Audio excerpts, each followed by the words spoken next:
can't be asking if I want to co-host a national television show. But we're here in the studio, and I prayed about it, and your name is the only name God dropped in my spirit. Did she just ask me? I started to wonder.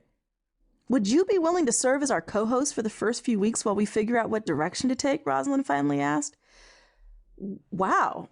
Yes, I said, I would love to. I was excited and in a state of disbelief. After all, it isn't every day that someone calls you out of the blue to ask you to host a national television program with someone you greatly admire and respect. Is this really happening? She explained that I would need to come to the studio right away, or at least by the next day, and that I should bring an assortment of clothes. Oh no, I thought, and then I had to explain that I was already on the way to a book signing that would start in an hour, and that I was scheduled to leave before sunrise the next morning for a flight to Atlanta. I wouldn't be back until the weekend. But maybe, I suggested due to their schedule and my book tour, the only option was for me to rush over after my book signing. Could you? Rosalind asked. That's exactly what I kept asking myself as I packed my clothes and headed off for a whirlwind evening. Can I do this? I wondered as I finished the book signing at Black Images downtown and headed to the studio about 25 miles north. It was going on 9 o'clock when I arrived. There were about 10 people there, producers, camera people, and ministry staff. They explained what was needed, a few ins and outs for 5 days' worth of programming, and just one catch. There was no script, and I wouldn't be able to see the show I'd be referring to on camera. Oh. I took a deep, quiet breath for composure. I was unsure, but there was no need to show it. They sat me in a chair, aimed a camera at me, and 3, 2, 1, the director said as his fingers counted down. On 0, he pointed at me. I prayed, and then felt a God-centered confidence rise within me.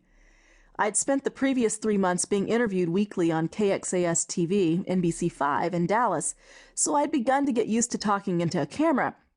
I decided that experience must have been God's preparation. To calm my nervousness, I did a reality check and took stock of the situation.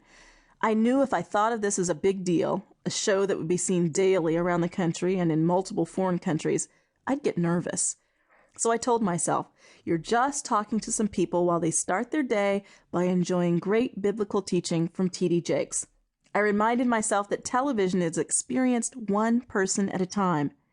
By thinking in these terms, I was able to find a peaceful place from which to speak. And it's amazing how God was able to use me. Others were amazed, and so was I.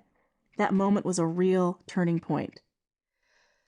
I've since pursued my passion of inspiring others to live fulfilling lives, and along the way I've gained tremendous confidence in God's ability to carry out His purposes through each one of us.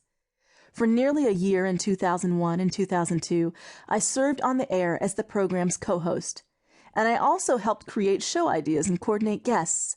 It was an awesome and divinely orchestrated opportunity. I grew and learned a lot quickly. In addition to the terrific broadcasting experience it gave me, the Potter's Touch also opened doors for me to meet 2 wonderful friends, one of whom is like a sister to me, and another who connected me with the person who introduced me to my current publisher. Had I not had the confidence to rise to the occasion when the opportunity presented itself, these doors may not have opened. Why Not You is a 28-day program written in 28 small chapters so that you may digest the information and take action daily over the next 4 weeks. Thank you for allowing me the privilege of serving as your coach and friend on your journey to authentic confidence. It will be an experience of self-discovery and becoming more of who God intends you to be. Ready? Let's get started. Day 1. Take stock of yourself. When I finished graduate school, what I really wanted to do was to be a reporter, or perhaps a news anchor. That was my dream job at the time, and I'd worked hard to earn a master's in journalism with an emphasis in broadcasting. I prepared educationally, and then it was time to step into the field. Did I go for it? Nope. I hate to admit it, but the truth is I never even tried. Paralyzed by my fear that I hadn't learned enough and didn't have what it takes, I didn't send out a single tape to a newsroom. Persistent doubts kept me from pursuing my dream. Instead, I pursued a career that seemed more attainable to me at the time, public relations. I'd be able to use my journalism skills and would interact with the media, but I denied myself